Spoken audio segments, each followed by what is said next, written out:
First, let's talk about increasing and decreasing function. When I say a function is increasing, what does that mean? It means as you travel to the right, what's happening to the y value? When I say traveling, going left to right, it's rising. Like, this is increasing function. This is also increasing function. This is an increasing function. This is an increasing function. All of these are increasing function. As you go to the right, the function is rising. As you go from left to right, you'll see the function is rising. That's increasing. Now notice we have different, it could be a straight line too. Could be something like this. That's also increasing. Any one of them. The first derivative does not tell me how the function is increasing. It doesn't tell me which one of these graphs I'm going to be using. That's where the second derivative comes in. That's next class, next video. Decreasing derivatives. As you go left to right, what happens to the y value? Start to shrink. Decrease. So it could look something like this. That's a decreasing function. That's a decreasing function. That's a decreasing function. That's a decreasing function. That's a decreasing function. They're all going down. The y value is dropping as you go from left to right.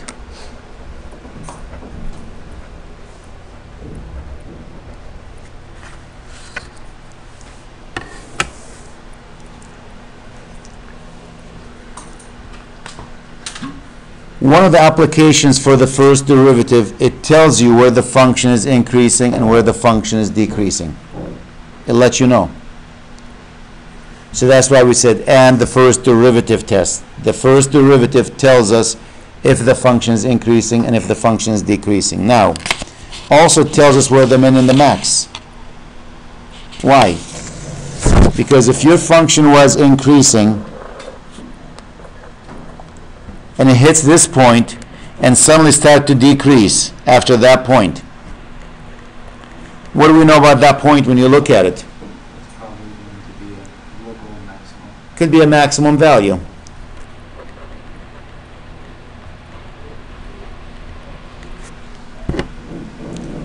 And if your function was decreasing before you hit a point, then start to increase after you hit that point, that point must be what?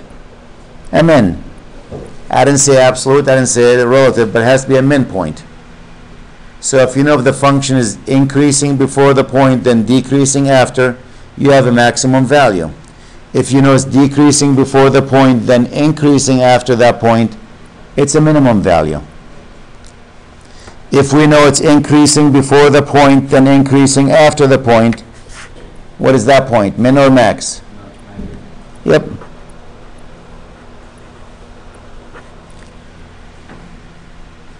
So if it's increasing before the point but it continued to increase, that tells you it's not a max point.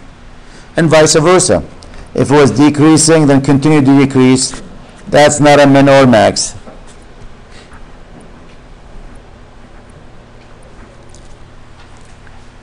So the first derivative is going to tell me where the function is increasing, where the function is decreasing, and if you have a min or a max. All of these from the first derivative. Let's see how.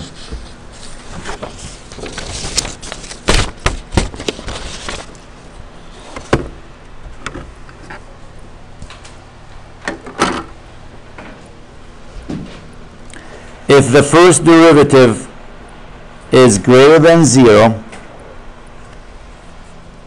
your function f is increasing.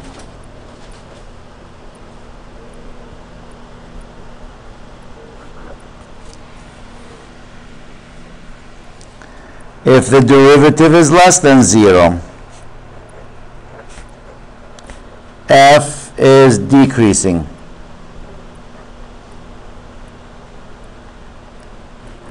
And what about if it's 0?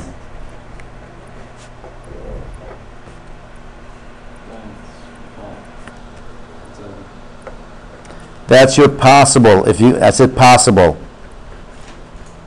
Min max. I said possible, which means if you're going to have a min or a max, it will be where the derivative is 0 there. Could also be where the derivative is undefined. We'll wait and see. But I'm interested in the zeros for now.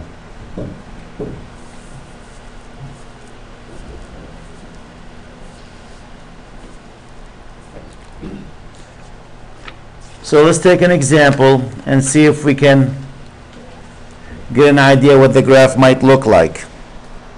Where's the function increasing? Where's the function decreasing? So here's my example.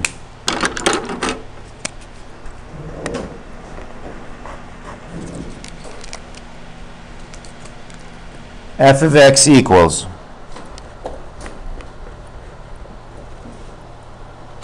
x cubed minus 1/2 x squared.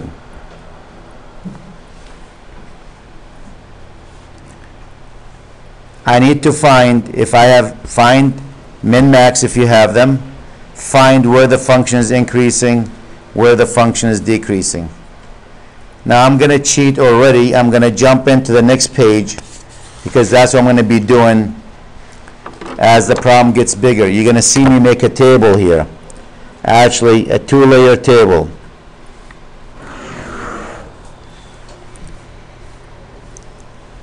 The first layer, I use that for the first derivative and the second layer for the second derivative.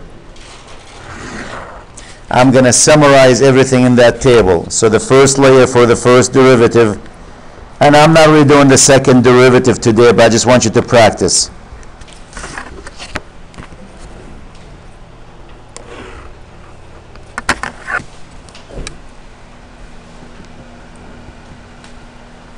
So 2 layers, the first one for the first derivative, the second one for the second derivative. You'll see in next class when I finish this whole table, by looking at that table, I should be able to graph it and tell you everything about that function. Just by looking at the table, without looking at the 5-6 sheets of paper it's going to take me to finish that table. So it's a nice place to summarize everything. So the first derivative, let's find the first derivative, which is what? 3x squared minus what? X.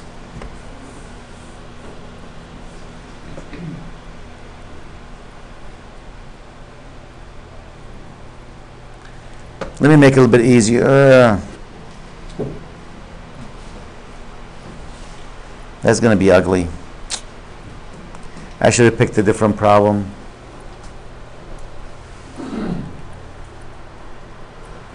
You know what? Let me modify this. Let's make that 3/2 x squared for now.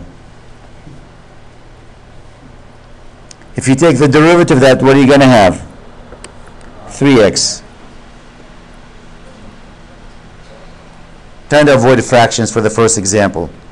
That's it. So again, your possible min-max points, what are they?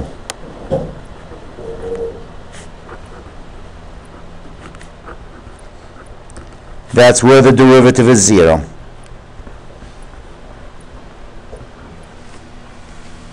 There is no undefined here for it, so I don't have to deal with them. We'll get to that later. Let's find your first derivative, set it equal to 0, and so forth.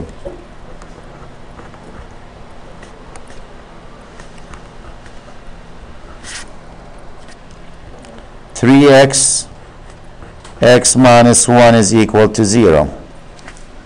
So I have 2 values. One of them, when x is 0, and the other one when x is what? 1. So I do have 2 critical values. 2 possible min-max.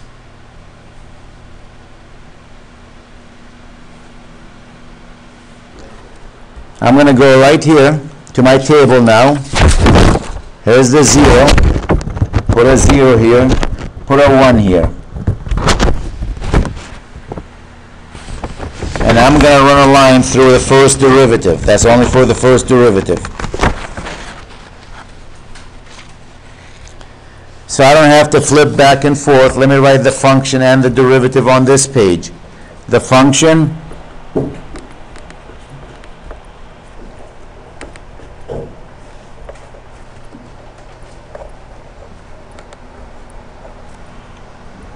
the derivative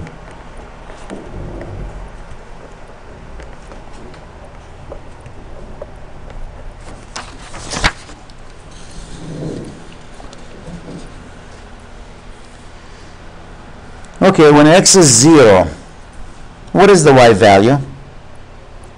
How do you find the y value? Where do you plug it? In the function or the derivative?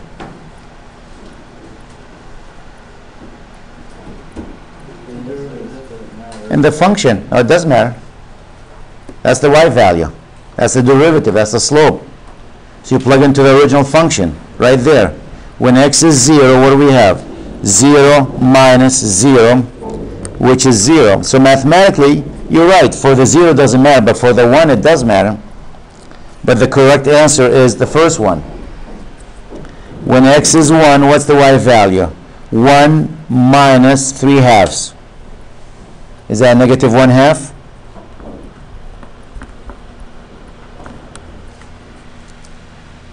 So I'm trying to summarize everything about the first derivative. I get 2 points. 0, 0, and 1 and negative 1/2. They could be possible min and max.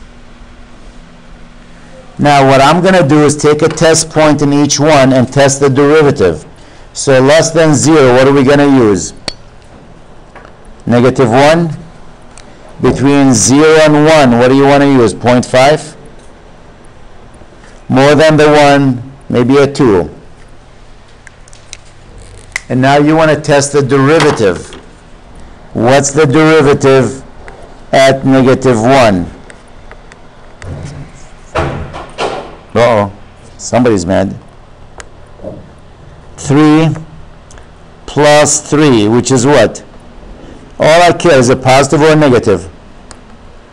Positive. I don't care about the number. That means nothing to me. All I want to know is the derivative positive or negative. Because if the derivative is positive, that tells me the function is what? Increasing. So that tells me in this segment the function is increasing.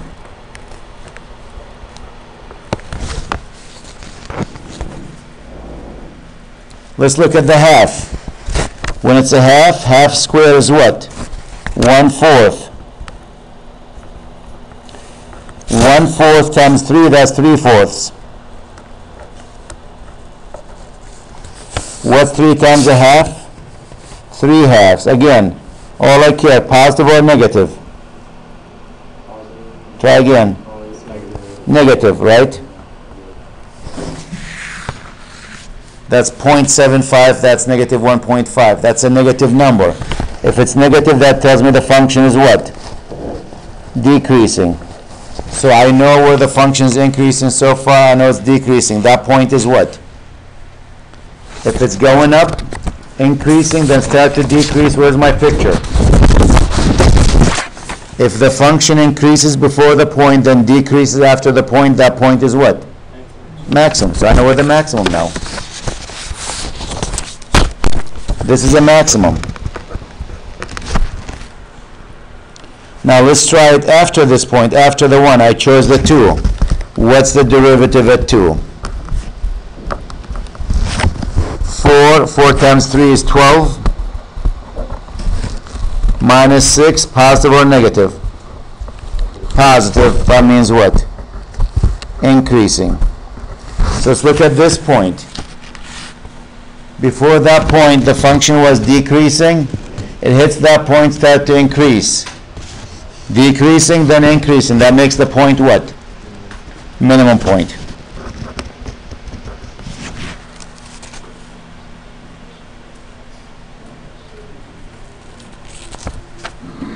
I'm not sure how is it increasing or how is it decreasing, but if I want to graph it, get an idea, here's what I know so far from this box.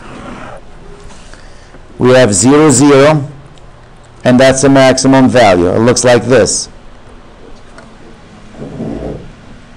Maximum. And we have 1 and negative 1/2 right here, and that's a min.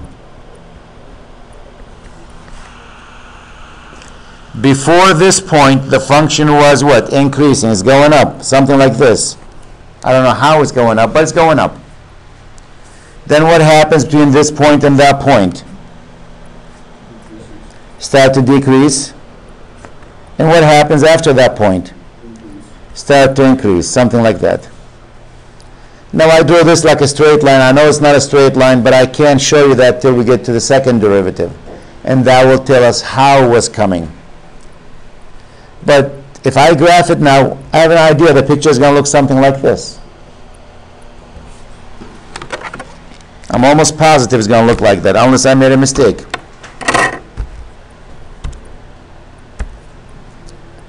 X to the power 3 minus 1.5, that's what 3/2 is, x squared. Graph it.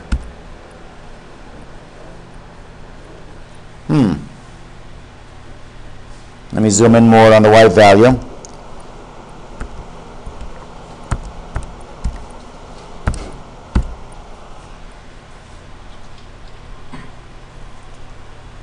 We say it's going to increase up to the 0, then decrease to the 1 and 1/2, then start to increase again. That's my min, this is my max. Obviously from this picture, these are relative or local min and local max, or relative min, relative max. So now we can do second derivative. Not today. Second derivative will tell us how the function, because increasing, it could be increasing like this. Could be increasing straight line. Could be increasing like this. So which one of them, you know? So the first derivative doesn't tell you how. The second derivative will tell you how the function is increasing or decreasing. So today we're just focusing on finding where the function is increasing, decreasing, the min, the max.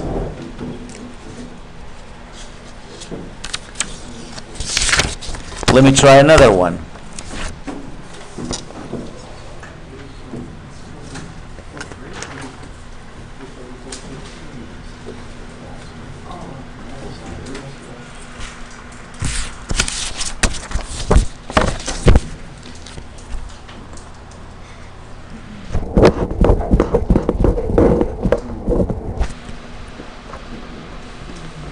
One half x minus sine of x. Now, if you decide to graph this on your calculator, make sure you're in radian mode, not degree mode. If you do it in degree, you're doomed. It's not going to work. Again, I want to find where the function is increasing, decreasing, min, max, if I can. I won't touch the calculator till the end. So I need to find the derivative. The derivative is what? 1/2 minus, what's the derivative sign? Cosine of x.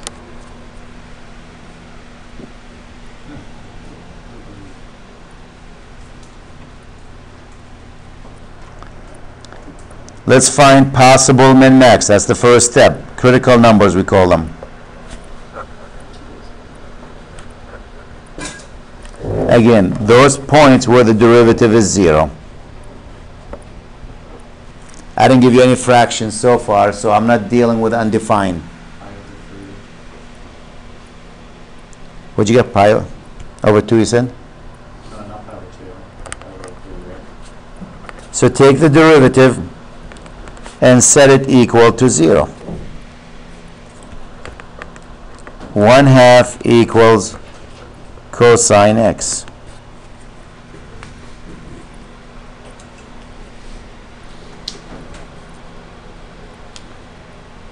There's two values in our book if you have the unit circle. It's pi over 3, right? And what's the other one? Is it 5 pi over 3? So So if you get your unit circle handy with you, these are the numbers. And let's say this problem, I'm only going to study it from 0 to 2 pi, because there's more, it repeats itself. If I don't give you that, there's infinite answers. It repeats every 2 pi. So I'm only looking at the first 2 pi. So these values are within the 2 pi.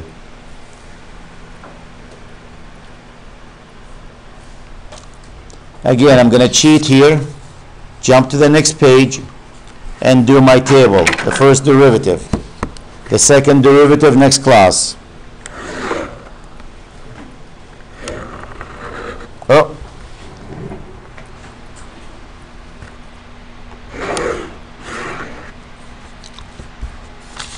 Two layers. Again, I'm not going to use the bottom layer today, but just practicing.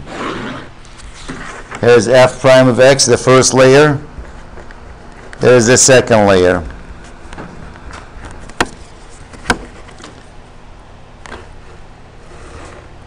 This is the 0, and this is the 2 pi, the end of it. I'm going to study it from 0 to 2 pi.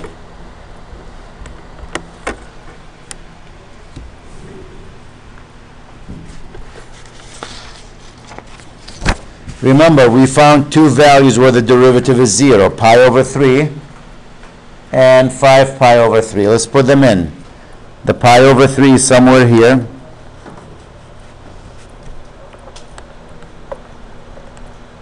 I'll get the y value in a second.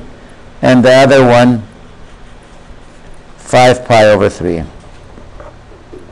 How did you get it? Unit circle. Oh,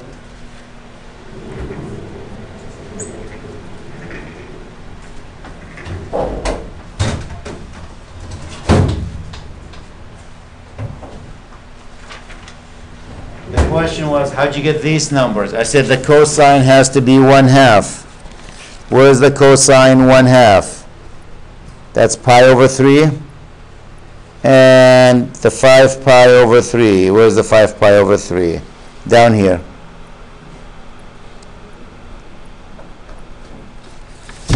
So let's find the y value now when x equals pi over 3 and 5 pi over 3. You have to go back to the original problem, right there. So when x is pi over 3, what is the y value?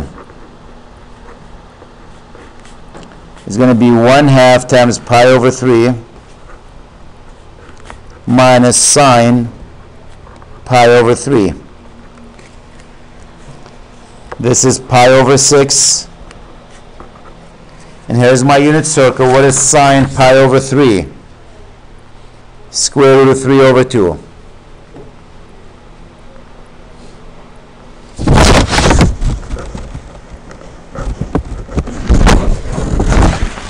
Now, if you want to use your calculator to get a number for that, go ahead. You want to leave it as a fraction, go ahead too. If you want to leave it as a fraction, you need to find the LCD, which is 6.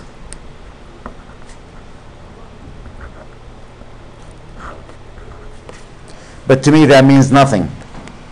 Couldn't tell you what that number is. So I'd rather use a calculator for that to see what that number. Pi divided by 6 minus the square root of 3 divided by, what was it, 2? So number-wise, this is a negative 0.34. I know we're negative 0.34 if I go to graph it. And the other one, 5 pi over 6. 1/2 times minus the sine of 5 pi over 6. That's 5 pi over 12. Or is it 3? 5 pi over 3, yep. Thank you.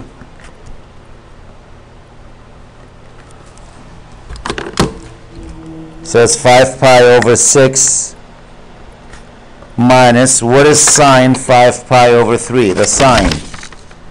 5 pi over 3, the sine is negative. Can you see it? So minus a minus will make it plus the square root of 3 over 2. Again, I'll go to my calculator to get a number I can relate to.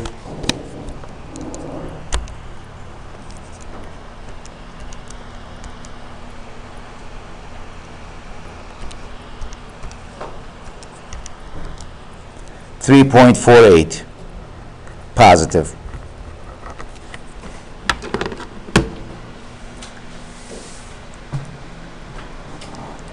Now you can see the problems start to take longer time, and this is just the first derivative, no fractions. When we add the second derivative, combine them together, and fractions, they to take 40 minutes, half an hour for one problem. So this is negative 0.34, and the y value here is what? 3.48. Roughly 3.5, somewhere there. Again, let me write the function and the derivative so I don't have to flip back and forth.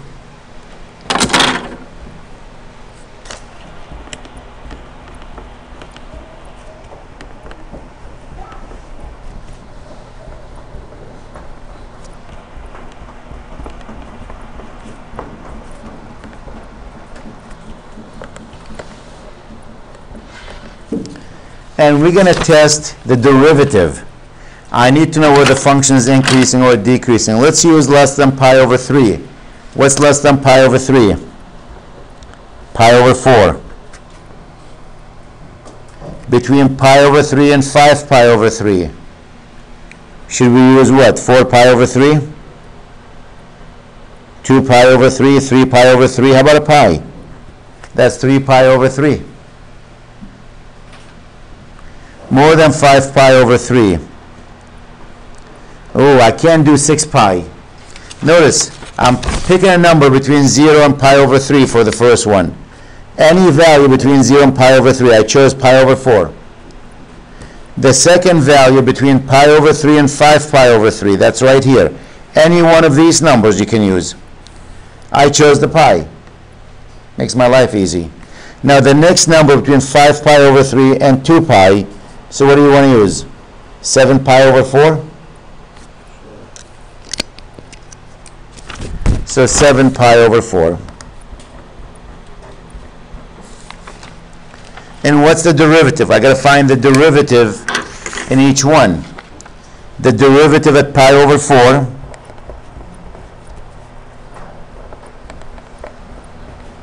I'm afraid I don't have enough space here, so I'm just putting up there.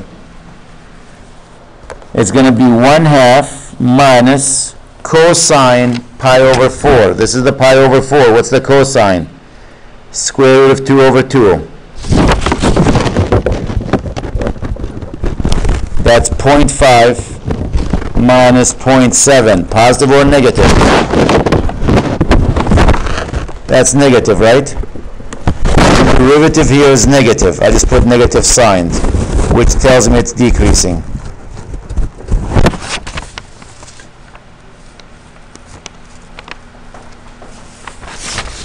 The derivative at pi.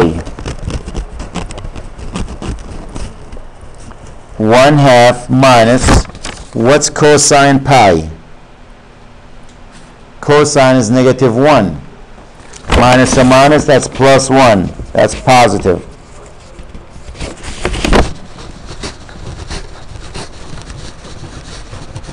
That means the function is what? Increasing. What is that point now? Min or max? Min.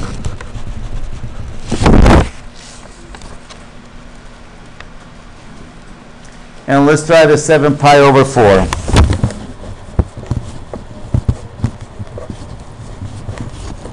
It's 1/2 minus 7 pi over 4. What's the cosine of that?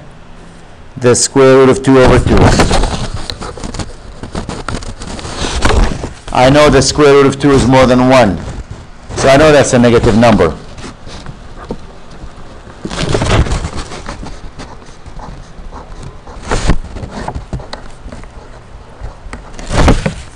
That makes this point what?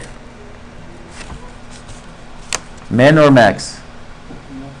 Max. I got them all. We got everything we need to know about this function. The last thing, I just got to graph it.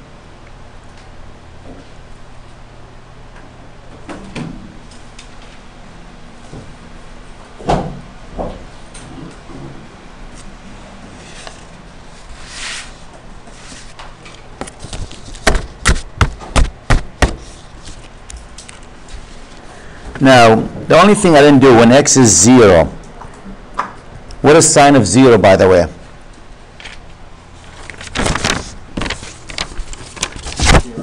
Zero. So when x is 0, this is 0 minus 0, which is 0. When x is 2 pi, what's the sign? 0. So you put 2 pi here. What's 1/2 times 2 pi? Is it pi, the y value? So when I graph that,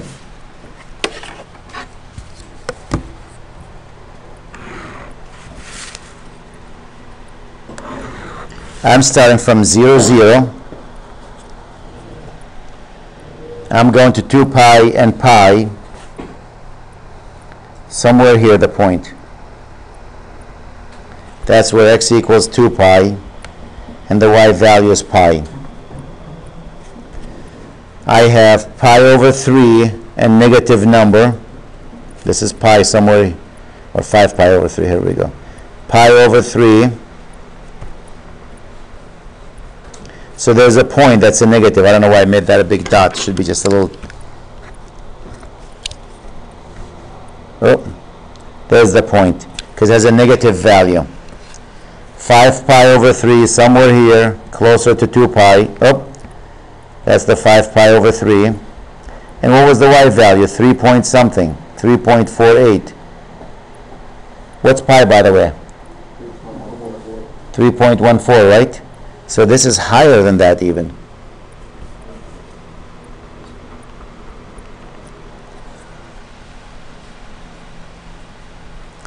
So from this point to this point, it was decreasing, something like this. From this point to that point, it was what? Increasing, something like this. We'll never draw probably a straight line. And what happens after that? Decrease. Because we're not sure how it's increasing and decreasing. I'm just throwing lines there. Well, you're going to find out probably next class. Probably was going like this. Then it turns and comes back like this.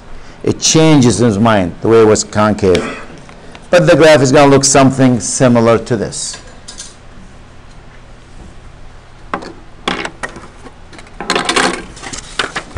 Let me add where you might have the derivative undefined, see how that affects the problem.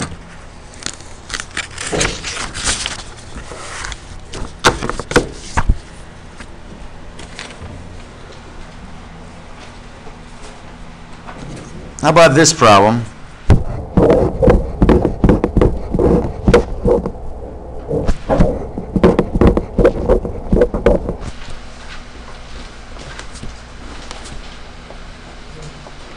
Two-thirds.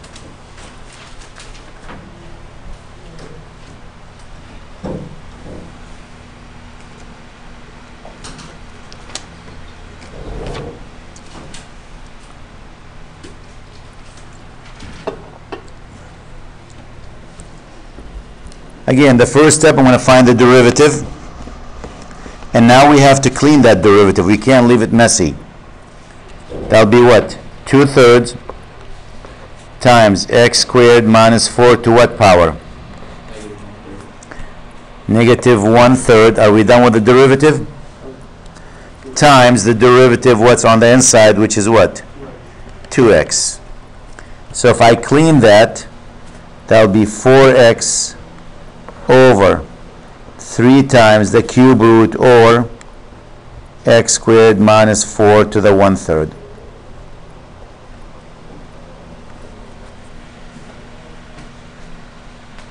Now we know where the derivative is 0.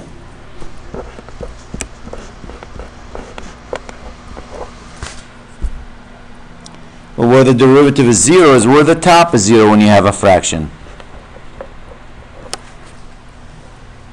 When is 4x going to be 0? When x equals what? 0? And now the derivative could be undefined too.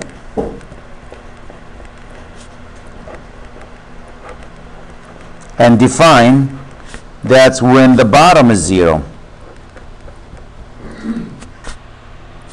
And when is the bottom going to be 0? When x squared minus 4 is 0. The 3 will never be 0. Which means you have two answers. X squared equals to 4. X equals plus or minus 2. So we have three critical numbers.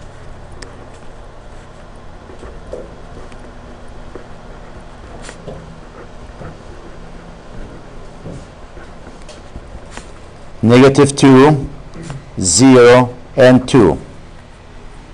And these are your possible min-max.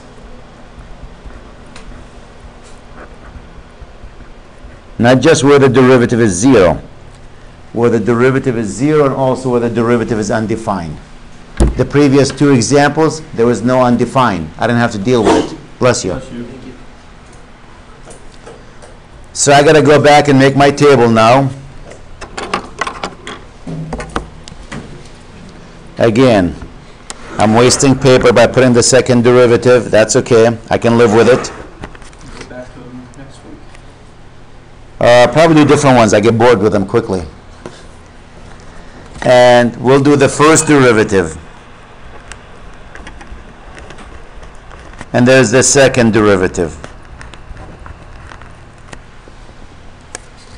The problem is next week I won't even remember I did this stuff.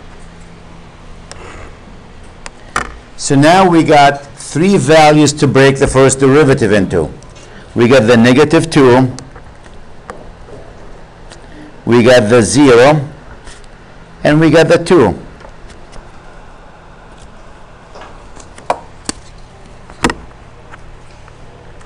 And while we add it, let's find the y value for each one.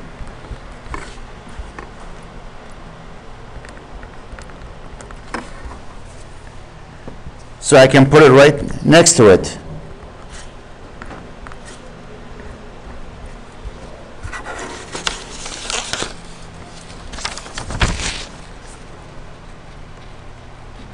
The table actually reminds you if you left anything out undone. That's what's nice about the table. Let you know, oh, you forgot something. What's the derivative? Not the derivative. What's the value of the function at -2? When x is -2, square the -2, what are you going to have? 4, 4 minus 4, 0. That's 0 to the 2/3, which is what? 0.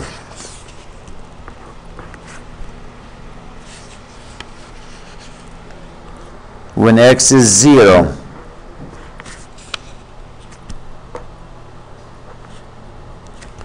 that's -4 to the power of 2/3.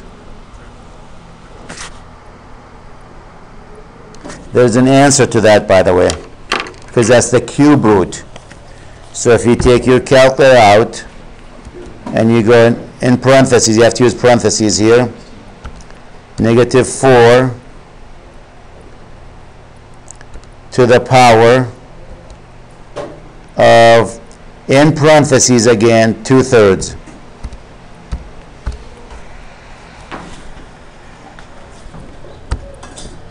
.52.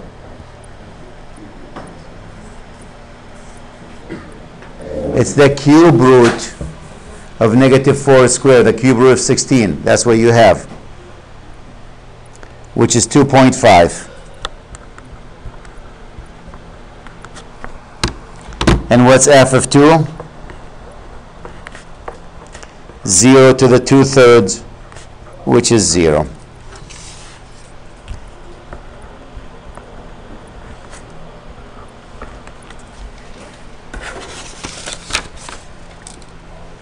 Notice I plug them into the original problem, not the derivative. These are the y values, not in the derivative.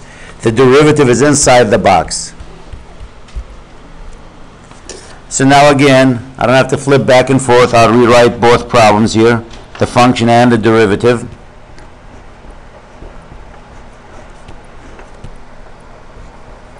And the derivative of that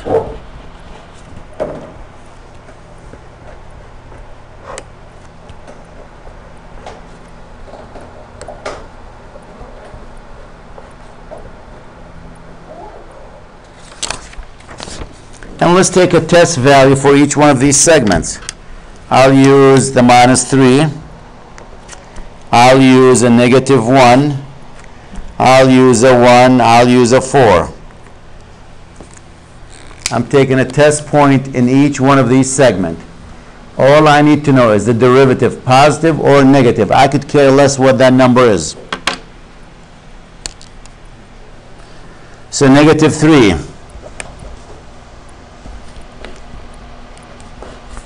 If I put a -3 on the top, that'll be a negative number. I don't care about it. What about the bottom? What's -3 when you square it? 9. 9 minus 4 is what? 5. That's a positive number. What's a negative over positive? Negative.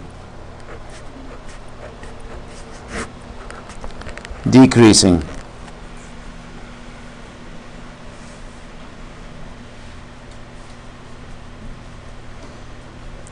Let's try the -1.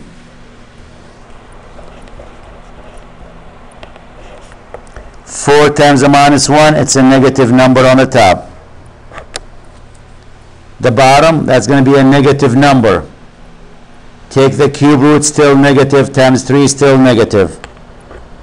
What's negative over negative? Positive.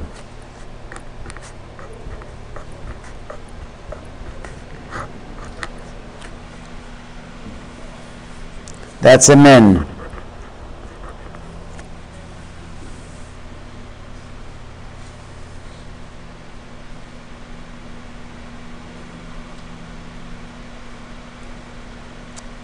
Let's try the 1.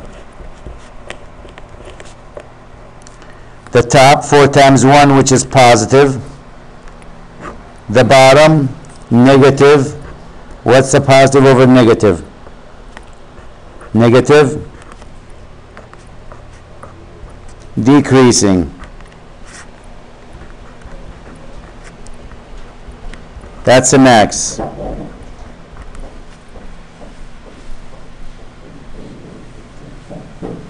And the last segment, the 4.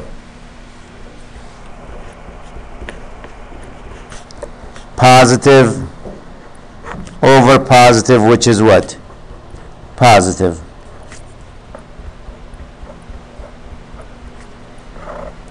Increasing.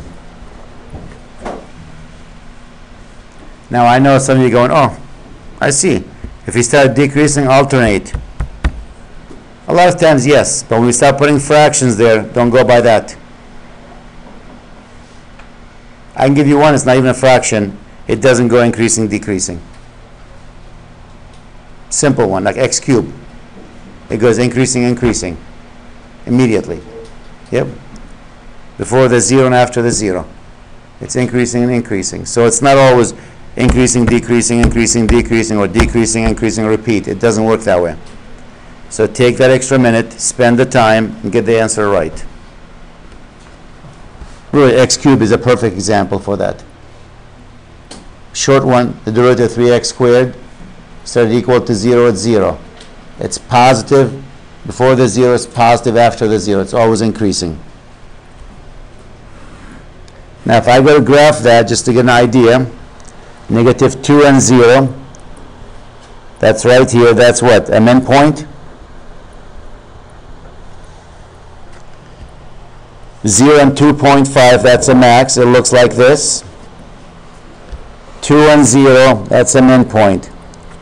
Before that point, before we get to this point, that's the -2 comma 0. Before I reach that, the function is decreasing. So it's coming down. Between this point and that point, that's the 0 and 2.5. Between them, it's right there. The function is increasing. Something like this. And what happens between this point and this point? That's the 2, 0. The function is decreasing. And what happens after you hit that point? Increase. It looks like a W. If you graph that on your calc there, it should look like a W. The only thing we didn't show you how it really doesn't look like a W is going to look something like this, because we're not sure how it's increasing. What about if it's increasing like this? Then it's decreasing like this, a semicircle. Then what about if it's increasing like this? So you have a V shape there. The first derivative does not tell me how the function is increasing or decreasing. Let's see what that picture looks like. Parentheses, x squared minus 4 to the power, parentheses, 2/3. Graph.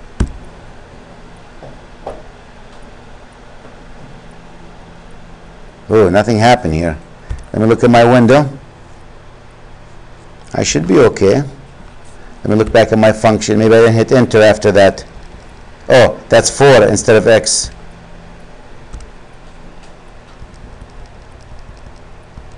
Okay. Graph it. Ah. See the V's there? Well, we don't know from the first derivative. You can't tell by the first derivative how the function is increasing and how the function is decreasing. I did them like going upward like this. They said, no, it's this way, concave down. Instead of opening upward, it's opening down. So that's where the second derivative, that's where the second layer, when I start doing that next class, adding to it, this is going to tell me how is it increasing. Is it concave down or is it concave up? So I know, once I know if it's up or down, I know which one of the pieces to use. This is concave up, this is concave down. Which one of these pieces you want to use? And based on that, I can pinpoint what the graph looks like.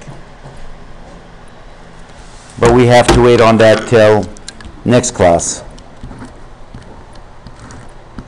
So that's what the first derivative tells us, where the min and max are and where the function is increasing and decreasing. But how is it increasing and decreasing? That's not the job of the first derivative. That's the job of the second derivative. And we'll do that on the next video. So I'll stop here.